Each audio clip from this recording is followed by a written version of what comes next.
हार्दिक नमन दर्शकबिन। राष्ट्र, राष्ट्रियता, सभ्यता र संस्कारको सङ्गम बागमती टेलिभिजन। समादरणीय दर्शकबिन, हामी विशेषतः यस कार्यक्रममा स्वस्थानी व्रतकथासँग सम्बन्धित रहने गर्दछौँ। स्वस्थानीको महिमा र व्रतकथा यसको श्रवण मात्रै पनि यो लौकिक मात्र होइन, अलौकिक अथवा पारलौकिक गति प्राप्त गर्न पनि यसको महत्त्वपूर्ण भूमिका रहने कुरा रहन्छ। विशेषतः माघ महिमासँग यो सम्बन्धित रहेको छ। यसको स्नानको कुरा आफ्नो ठाउँमा रहेको छ, व्रत ध्यानको कुराहरू विशिष्ट रहेको छ। यसलाई हामीले जीवनमा अनुसरण गर्न सक्यौँ भने एउटा महत्त्वपूर्ण गति प्राप्त गर्न सक्दछौँ। दर्शकबिन, कार्यक्रमको शुभारम्भ गरौँ यहाँ रहेको स्वस्ति मन्त्र अथवा प्रार्थनालाई। ओम यं ब्रह्मा वरुणेन्द्र रुद्रमरुतः स्तन्वन्ति देवैस्तवैर्वेदैर्साङ्गपदाक्रमोपनिषद्गायन्ति यं सामगा ध्यानावस्थित तद्गतेन मनसा पश्यन्ति यं योगिनो यस्सन्तं न विदुषुरासुरगणा देवाय तस्मै नमः। श्रीमच्चन्दन चर्चितोज्ज्वलवपु शुक्लाम्बरा मल्लिका मालालङ्कृतकुण्डला प्रविलसद् मुक्तावली शोभिता सर्वज्ञाननिदानपुस्तकधरा रुद्राक्षमालाकरा वाग्देवी वदनाम्बुजे वसतु मे त्रिलोक्यमाता चिरं मुखं करोति वाचालं पङ्गुं लङ्घयते गिरं यत्कृपातमहं वन्दे परमानन्दमाधवं।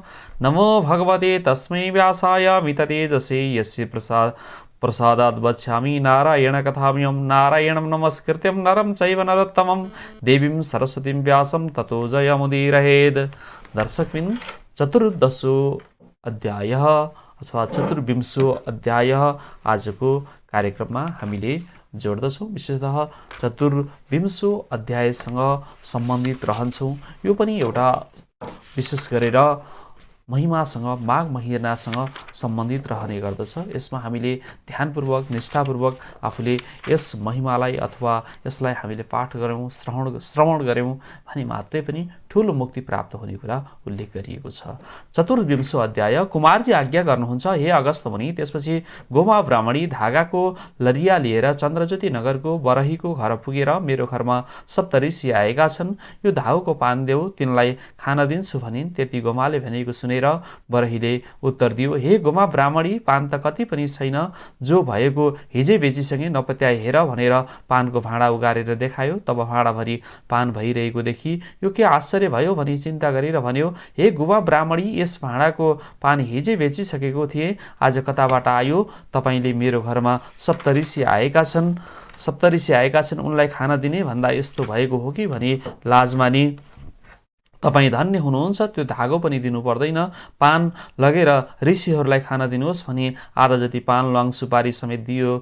र गोमा ब्राह्मणीले मनमा आनन्द मानी पान लिएर घरमा आउँदा सप्त ऋषिहरू गइसकेछन्। अरू केही नभए पनि पानले ऋषिहरूको आतिथ्य गर्नेछु भनेको र पापिनीको हातको पान खानु पर्ला भने गइसकेका छन्, म धिक्कार रहेछु भनी विस्मात गरिन्। केही बेरपछि कुचो लिएर घर बढारौँ भनी पिर्का उठाउँदा उनीहरूले छाडेर गएका 7वटा सुनका कौडी देखिन्। त्यो द्रव्य पाएपछि उनीहरूले बताए अनुसार पौष शुक्ल पूर्णिमादेखि हात खुट्टाका नङ काटी स्नान गरेर पवित्र भई एक भक्त रही, एकचित्त रही नित्य मध्याह्न कालमा श्री महादेवको पूजा गरेर रात पर्नासाथ कथा सुन्ने। घरमा कोही नहुनाले आफ्ना खाट, चर्खा, इट्टा, धनु आदि राखेर स्वस्थानी परमेश्वरीको कथा भन्दथिन्। त्यसो गर्दा चन्द्रज्योतिको नगरका गोठाला केटाकेटीहरूले सुनेर के हो भने खरको भित्ता च्यातेर च्याउन लागेर बिछौना, उइटा, चरखा, धनु सामुन्य राखेर एक्लै बरबराइरहेकी गोमालाई देखेर, हे गोमा ब्राह्मणी, किन एक्लै कराएकी भनी सोधे। अनि गोमाले भनिन्, हे बालक हो, सप्तऋषिहरू आई श्री स्वस्थानी परमेश्वरीको व्रत गर भनी उपदेश दिएर गएका हुनाले सोही व्रत गरी स्वस्थानी परमेश्वरीको कथा भनेकी हुँ। व्यर्थ कराएकी होइन, मलाई कुनै रोग पनि लागेको छैन, म बौलाएकी पनि छैन, सुन्ने कोही नहुनाले ओछ्यान, चर्खा, इट्टा, धनुलाई सुनाएकी हुँ। यति गोमाले भनेको सुनि गोठाला केटाकेटीहरूले दिउँसो आफूले खान लगेको अन्नपात छाडेर गए। सधैँ गोमाले भनेको कथा सुन्दथे र जे सकेको लगिदिन्थे। त्यसो गर्दा स्वस्थानी परमेश्वरीको कृपाले गोठाला केटाकेटीलाई घाँस खोज्न धेरै पर जानु परेन, नगी चाहिँ पाइन लाग्यो। गोमालाई पनि अन्न द्रव्य हुँदै गयो। त्यसो गर्दा गर्दै माघ शुक्ल पूर्णिमाको दिन सम्पूर्ण सामग्री तयार पारी एकचित्त भई श्री स्वस्थानी परमेश्वरीको पूजा गरिसकेर हातमा अर्घपात्र लिई, हे स्वस्थानी परमेश्वरी, मलाई महादेवको भिक्षुक रूप भएर डमरू को शब्दले दिएको श्राप नाश गर।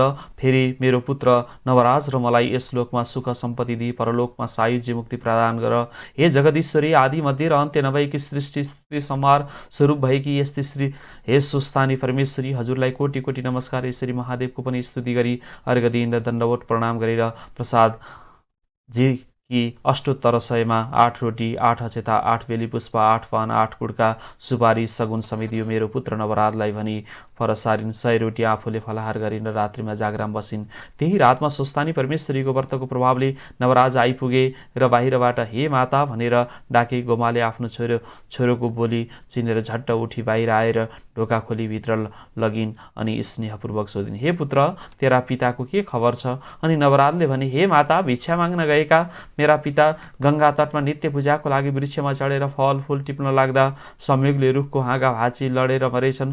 मलाई त्यही बस्ने वृद्ध दम्पतिले भनेर रुखमुनि गएर हेरेँ, हाड खोडा रहेछ। त्यो बटुली गङ्गामा प्रवाह गरेँ अनि 10 गात र श्राद्ध आदि पनि गरेर घर आउन लाग्दा घरको दुःख सम्झेर त्यसै कसरी जाउँ भनी सहरमा गएर राजाको सेवा गरेँ। उनले केही द्रव्य लिएर घर आइपुगे। यति नवराजले भनेको सुन्न साथ गोमा अधैर्य भई निर्विवेकी विधाताको 7 वर्षकी हुँदा 70 वर्षको बुढासित विवाह गरायो। उही बुढो पनि मेरो यस्तो यौवनको बखतमा खोसेर लगिदियो। हे स्वामी, भिक्षा माग्न गएका तिमीले मलाई अनाथ तुल्याई एक्लै छाडी कता गयौ? हे नाथ, तिमी जहाँ गयौ मलाई पनि उहीँ लैजाऊ। तिमी बिना म यो जीवन कसरी राखौँ भन्दै मूर्छा परेर भुइँमा ढलिन्। पछि चेत आयो र अनेक प्रकारले शोक गर्न लागिन्। अनि नवराजले भने, हे माता, अब शोक नगर्नुहोस्। यो अनित्य संसारको नियम नै यही छ। जन्मेपछि नमर्ने को छ? एक दिन सबैले मर्नुपर्दछ। त अब तपाईँले मेरो मुख हेर्नुपर्दछ। तपाईँकी बुहारी कहाँ छ? यतिका दिनसम्म तपाईँहरू कसरी बस्नुभयो? खानपिन कष्ट भयो होला। फेरि तपाईँ यस बेलासम्म नसुतेर के गर्दै हुनुहुन्छ? अनेक पुष्प र धूप चन्दनको सुगन्ध आइरहेछ। के पुण्य कार्य गर्नुभयो? आज्ञा होस्। यति नवराजले भनेको सुनि गोमाले धैर्य धारण गरेर भनिन्, हे नवराज, थाकेर आएको भोक लाग्यो होला, पहिले खानेकुरा खाऊ भनी खान दिइन्। खाइसकेपछि, हे पुत्र, तेरो स्त्री चन्द्रावती माइत गएकी छ। तपाईँका छोरा आएपछि डाक्न पठाउनु भनेकी थिए। म तँलाई सम्झेर दुःखका दिन बिताइरहेकी थिएँ। एक दिन सप्तऋषिहरू आई मेरो कष्ट देखेर मनमा दया लागि श्री सुस्तानी परमेश्वरीको व्रत गर, तिम्रो दुःख नाश होला भनी उपदेश दिएर उनीहरूले उपदेशले मेरा पुत्र नवराज छिट्टै आओस् र मेरो कष्ट एवं दरिद्रता नाश होस् भनेर उनी सुस्तानी परमेश्वरीको व्रत र पूजा गरी जागराम बसेकी थिएँ। मेरो मनोरथ पूर्ण भयो। अब तँलाई पनि उनको महिमा सुनाउँछु, एकचित्त भएर सुन। यस लोकमा सुख सम्पत्ति पाई अन्त्यमा मुक्ति मिल्नेछ भनी सम्पूर्ण कथा विस्तारले सुनाइन्। त्यसपछि प्रातःकाल भएर नवराजले भने, हे माता, म गङ्गा स्नान गरेर आउँछु। अनि गङ्गामा स्नान गरिसके हरिहरको पूजा र स्तुति गर्दा गोमा ब्राह्मणीको व्रतको प्रभावले गङ्गाबाट हरिहर प्रकट भई, हे नवराज, तेरी माताले गरेको स्वस्थानी परमेश्वरीको व्रतका प्रभावले हामी प्रसन्न भयो, वरदान देऊ। यस गङ्गादेखि दक्षिण दिशामा लावण्य देश छ, त्यहाँ राजा छैनन्। हात्तीलाई सुवर्णको कलश र फूलको माला दिई राजा रोज्न लगाएका छन्। त त्यहाँ जानु, हामी त्यस हात्तीमा प्रवेश भई राज्याभिषेक तँलाई नै दिलाउनेछौँ, राजा होस् भनी वरदान दिए। हरिहर प्रकट भई वरदान दिएको सुनि नवराज स्तुति गर्न लागे। यो तौ शङ्ख कपाल भूषित करो, मालास्ति माला धरो, देवौ द्वारवती मसान निलयौ, नागारी गोवाहनौ, तित्रेच्छौ बलिदक्ष यज्ञमथनौ, श्रीशैलजावल्लभौ, पापम मे हरताम सदा हरिहरौ, श्रीवत्स गङ्गाधरौ। हे हरिहर, हातमा शङ्ख र कपाल लिने, वनमाला र अस्थिमाला धारण गर्ने, दिव्य रूप भएका मसान र द्वारकामा बस्ने, वृषभ साँडे र गरुड वाहन हुने, 3 र 2 नेत्र भएका, बलि र दक्षको यज्ञ मथन गर्ने, श्रीवत्स गङ्गाले सुशोभित हुने, पार्वती र लक्ष्मीका स्वामी भएका यस्ता हजुरहरू मेरो समस्त पाप हरण गर्नुहोस्। म माथि दया गरेर दर्शन दिनुभयो। म धन्य रहेछु। मैले माताको गर्भमा बास लिएको सफल भयो। दुष्टजनको संहार र साधुजनको रक्षा गर्ने यस्ता हजुरहरू सम्पूर्ण ब्रह्माण्ड सृष्टि गरेर पालन गरी पाप पुण्यका साक्षी भएका हजुरलाई कोटि कोटि नमस्कार। सधैँ हजुरको भक्तिमा मेरो चित्त लागोस्। यस्तै अनेक स्तुति गरिसकेपछि हरिहर अन्तर्ध्यान हुनुभयो। अनि नवराज हरिहरको दर्शन पाएपछि सूर्य चाहिँ तेजिला भएर घर पुगे। गोमाले छोरालाई त्यस्तो तेजले युक्त भएको देखेर आश्चर्य मान्दै सोधिन्, हे नवराज, त आज अत्यन्त तेजवन्त देखिन्छस्। त्यसै हो कि मेरो चित्तको भ्रान्ति हो? म त देवराज इन्द्रभन्दा पनि तेजिलो देखिरहेको छु। यति महतारीले भनेपछि नवराजले गङ्गा स्नान गर्न जाँदा गङ्गाबाट हरिहर प्रत्यक्ष भएको र लावण्य देशको राजा होलास् भन्ने वरदान दिएको सारा वृत्तान्त सुनाई। हे माता, हजुरको तपस्याको प्रभावले म यस्तो भएँ भने। यदि नवराजले भनेपछि गोमा प्रसन्न भएर बोलिन्, हे नवराज, मेरो पुत्र चौडे आइपुगोस् भनेर श्री सुस्तानी परमेश्वरीको व्रत गरी प्रसाद राखिदिएको छु।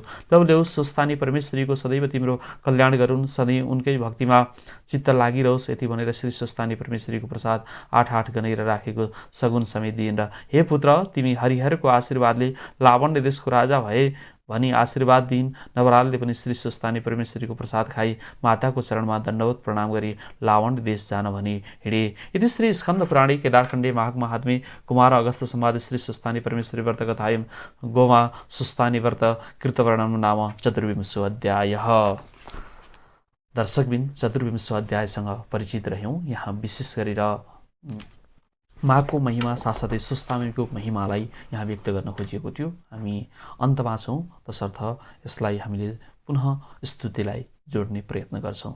ओम यं ब्रह्मा वरुणेन्द्र रुद्रमरुतः स्तन्वन्ति देवैस्तवैर्वेदैर्साङ्गपदाक्रमोपनिषद्गायन्ति यं सामगा ध्यानावस्थिता तद्गतेन मनसा पश्यन्ति यं योगिनो यस्सन्तं न विदुसुरासुरगणा देवाय तस्मै नमः। श्रीमच्चन्दन चर्चितो जलवपो शुक्लाम्बरा मल्लिका मालालंकृतकुण्डला प्रविलसन्मुक्तावली शोभिता सर्वज्ञाननिधान पुस्तकधरा रुद्राक्षमालाकरा वाग्देवी वदनाम्बुजे वसतु मे त्रैलोक्यमाता चिरं मुखं करोति वाचालं पङ्गुं लङ्घयते गिरं यत्कृपातमहं वन्दे परमानन्दमाधवम्। समादरणीय दर्शकबिन, भोलि 25औं अध्याय लिएर पुनः उपस्थित हुने नै छौँ। तबसम्मका लागि म ज्योतिषाचार्य माधव भुषाल कार्यक्रमबाट बिदा हुन चाहन्छु। हार्दिक नमन।